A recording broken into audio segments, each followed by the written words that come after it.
The broke one is driving the nicer car. Watch what happens at this red light. In the front, Peter is drumming the wheel of a leased German sedan, chrome rims, a watch that cost $1,100, and a $900 a month payment he doesn't say out loud. 4 cars back, Lara is sipping from a dented thermos in a 2014 Camry with 190,000 miles, and a coffee stain on the passenger seat that has outlived 2 of her phones. You glance at both and your brain files it instantly. Peter is winning, Lara is getting by. Except one of them is one bad month from collapse, and it is not the woman in the Camry. Lara quietly has more money than her own dentist. My name is Nick, and I think way too much about why we get this exactly backwards, because this isn't a video about cars, and it isn't even a video about being frugal. It's about what happens to your entire life the moment you stop performing wealth. And I mean everything. How strangers treat you, what companies charge you, who decides you're worth trusting. The day you stop looking rich, a switch flips and most people never notice it happening. So make sure you're subscribed because we're going to follow that switch all the way down. And somewhere in here, I'm going to tell you about a Federal Reserve study that found your neighbor winning the lottery can push you into bankruptcy. Not them. You. Hold that thought. Let's start with the part that should genuinely annoy you, which is that the entire visual language of wealth is a lie we all agreed to believe. Back when 2 researchers named Stanley and Danko actually went and surveyed thousands of American millionaires, they expected to find the obvious: imported cars, tailored suits, the watches. What they found instead was a little embarrassing for the rest of us. Half the millionaires they studied had never paid more than $399 for a suit in their lives. The median most expensive watch any of them had ever bought came out to $235, and the single most common car brand among American millionaires wasn't Mercedes or BMW, it was Toyota. Let me say that again because when I tell people this, they assume I've misread it.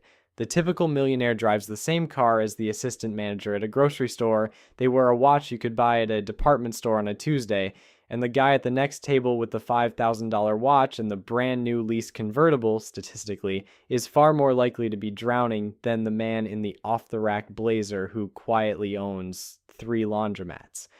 Now you might think, sure Nick, that was the 90s, things have changed. They have not.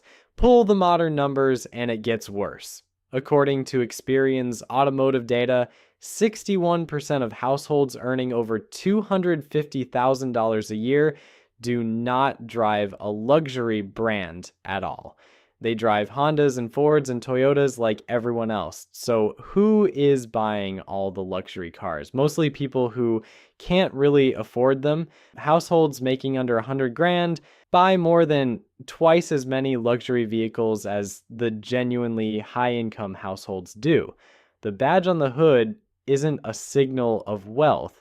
More often, it's a signal of a large monthly payment attached to a normal income.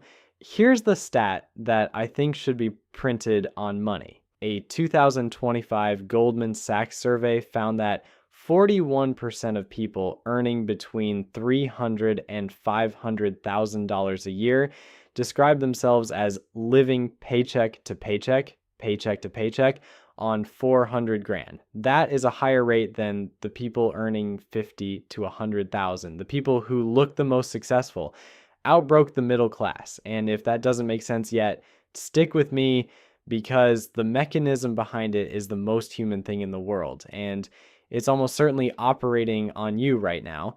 The mechanism has a boring name, lifestyle creep, but the way it actually works is sneakier than the name suggests. There's this idea from the 1700s called the Diderot effect, named after a French philosopher who was given a single beautiful scarlet robe. Suddenly his old desk looked shabby next to the robe, so he replaced the desk. Then the chair didn't match. Then the art on the walls. He spent himself into debt, all chasing the standard set by one nice robe he never asked for. That's it. That's the whole engine. You get the promotion, you get the nicer car, and now the apartment feels embarrassing, so the apartment has to go, and the furniture in it, and the vacations have to match the furniture. Every upgrade quietly resets your definition of normal, and normal is the most expensive thing you'll ever buy. So that's the first trap. The standard keeps moving, but there's a second one stacked right underneath it, and it's the reason you can't even buy your way to satisfied. because none of it makes you happy for very long anyway. Psychologists call this hedonic adaptation, and it's deeply unfair. You buy the thing, you get a spike of joy, and within a few weeks, your brain shrugs and treats the new thing as baseline. The sports car becomes just the car. The dream kitchen becomes just the kitchen. So you go looking for the next spike, and the treadmill speeds up, and you never actually arrive anywhere. You just spend more to stand in the same emotional spot. And nowhere is this machine more efficient than the car you're probably sitting in. Let me paint you a picture of how the looking rich economy actually charges people. The average new car payment in America has climbed to around $767 a month. Nearly 1 in 5 new car buyers now signs up for a payment over $1,000 a month. To make those numbers feel survivable, dealers stretch the loans out to 84 months. 7 years. You will make payments on that car until the car is old enough to be in second grade. Here's where it tips from sad into genuinely dangerous, because the loans run so long and cars lose value so fast. Roughly a third of people trading in a car right now owe more on it than it's worth. They're underwater, and the average person who's underwater is buried by more than $7,000. So what do? They roll that $7,000 into the next car loan on top of the new car's price, and the payment on that mess averages over $900 a month. This is Peter, by the way. This is exactly the hole our guy at the red light is standing in. He is financing a car he no longer owns to drive a car he already can't afford. If that sounds like a financial horror movie, that's because it is one, and the theaters are sold out. And here's the part that really gets me. Nobody in that dealership is lying to you exactly. They've just gotten extraordinarily good at selling you a number that isn't the real number. You walk in worried about a $40,000 car, and they never let you think about $40,000 again. They talk in monthly payments because a payment is small and a price is scary. Worried it's too high? We'll stretch the term. Nervous about the trade-in? We'll bury it in the loan. You'll never see it. Every objection your rational brain raises gets smoothed over with one more year of payments. They don't sell you a car, they sell you a feeling, financed at 9% over 84 months. It gets almost comedic at the small end too. There are now companies that will let you split a fast food order into 4 easy payments. You can finance a burrito. Last year, a huge share of people who bought Coachella tickets did it on a payment plan, putting down as little as $50 to stand in a field. And here's a number that stopped me cold. A survey found 25% of people using buy now, pay later apps were using them to buy groceries. Groceries. If you have to split your eggs and bread into 4 installments, I promise you the problem is not the eggs. The problem is the $900 payment sitting in the driveway looking expensive. Okay? Open loop time. I told you I'd explain how your neighbor's lottery ticket can bankrupt you. This is a real study run on real bankruptcy records in Canada, published through the Federal Reserve. Researchers looked at neighborhoods where one person won the lottery and then watched what happened to the people living right next to the winner. What they found is one of the most quietly disturbing facts in all of personal finance. The bigger the lottery prize, the more the neighbors went bankrupt. Not the winner, the neighbors. A bigger win next door measurably increased the odds that the people around them filed for bankruptcy. And here's the part that proves it's about appearances and nothing else. When researchers looked at what those bankrupt neighbors had been buying, it wasn't the invisible stuff, not savings, not quiet investments. It was the stuff that sits in a driveway where people can see it. Cars, boats, motorcycles. When the Joneses suddenly had more, the neighbors didn't try to get richer. They tried to look richer, and it bankrupted them. That is the whole disease in one sentence. And it is exactly what Peter is doing at that light. He isn't competing with his own bank balance. He's competing with whoever pulls up next to him, and that race has no finish line because someone is always idling one lane over in something shinier. So let me show you the other road, the Lar road, because the math on it is almost insulting in how simple it is. Take that car payment, say it's $700 a month, which is below average now. Don't spend it. Put it in a basic index fund and forget it exists. At a normal long-term return, after 30 years, that single redirected car payment is worth somewhere around $850,000. Push the return a little and it crosses $1 million. The exact same dollars, one version buys you a rotating series of depreciating sedans and a permanent ulcer.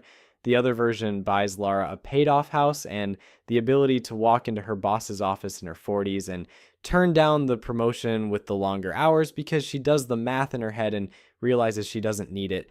That's what the coffee-stained Camry actually bought her, not a car. A no. The freedom to say no, that's not a difference in income. It's a difference in what she decided to look like. And here's the thing about that math that nobody emphasizes enough. When you're young, the size of your investment return barely matters. What matters almost entirely is your savings rate, the percentage of your income you actually keep. Somebody saving half their income can be financially free in under 2 decades, regardless of what the stock market does, because they need so little to live on and they're stacking it so fast. The whole game in your 20s and 30s isn't picking the perfect fund. It's the deeply unglamorous act of not spending the money in the first place. And the cruelest part of that math is the timing. Wait just 5 years to start and you don't lose 5 years of contributions. You lose all the growth those early dollars would have thrown off for the entire rest of your life. One illustration I keep coming back to. Start putting away a few hundred a month at 30 and you might land near $1 million by retirement. Start the exact same amount at 35 and you land a few $100,000 short. Same monthly habit, 5 years of hesitation, a $300,000 gap. The dollars you invest in your 20s are the most powerful dollars you will ever have, and almost nobody treats them that way, because in your 20s, looking poor feels like failing. You want the cleanest example of this on earth? Warren Buffett. The man has been one of the richest humans alive for decades. He still lives in the house in Omaha he bought in 1958 for $31,500. He drives himself places. He eats a McDonald's breakfast that costs about $3. The founder of IKEA drove the same Volvo for 20 years and bought his clothes at flea markets and called himself stingy and proud. These people could buy a different mansion for every day of the week. They look, by every visual cue we've been trained to read, kind of poor. That's not an accident. That's the tell. Looking rich and being rich are so frequently opposites that the costume is almost a confession. By the way, this is the single question I get asked more than any other. Some version of, okay, Nick, I get it, but how do I actually flip from the Peter track to the Lara track without white-knuckling it forever? So I built a school community where we walk through exactly that, the real budgets, the redirected payments, the boring math that quietly makes people wealthy, plus how some folks there turn this stuff into faceless channels of their own. The link's in the description if you want in. No pitch, no urgency. This whole video is the demo. Back to it. Now I have to complicate the story because the version I just gave you is only the comfortable half. If I stopped here, I'd be selling you a fantasy, because looking poor on purpose is a cheat code, sure, but being actually poor is one of the most expensive things you can be in this country, and this is where the whole title flips on its head and gets genuinely dark. Because the system that rewards the wealthy for looking modest absolutely punishes the people who don't have a choice in the matter. It's called the poverty premium, and it's brutal. If you're broke and you need a small loan to make rent, the payday lender down the street will happily help you at an annual percentage rate of nearly 400%. If your credit is wrecked and you need a car to get to the job that pays the bills, the same loan that costs a wealthy buyer about 5% will cost you 16, 18, sometimes 22%, 3 times the price for the identical car. And if you can't get approved for anything, the rent-to-own store will sell you a couch for 2 to 3 times what it costs at retail. One manageable weekly payment at a time until you've paid $1,000 for a $200 television. It is the only store in America where the layaway plan costs more than the layaway. Sit with how backwards that is. The person who least can afford to pay more is charged the most for the exact same goods simply because they look risky on a screen. To borrow money cheaply, you have to already look like you don't need it. Banks are basically the one institution that will only lend you an umbrella on a sunny day. The whole machine runs in reverse for the people at the bottom, and it's a big part of why climbing out is so much harder than the people who've never tried it imagine. It even reaches the things you can't opt out of. Take car insurance. In a lot of places, two people with identical driving records in identical cars pay wildly different rates based on their credit and their zip code. Worse credit, rougher neighborhood, and you can pay more than 2.5 times what the person across town pays for the exact same coverage. You get charged extra, in other words, for the crime of already not having enough. An economist named Thorstein Veblen wrote about this stuff over a century ago. He noticed the rich buy expensive things precisely because they're expensive to broadcast that they can. He called it conspicuous consumption. What he didn't dwell on is the flip side, which is that the poor get charged a conspicuous poverty tax automatically just for showing up looking like a risk.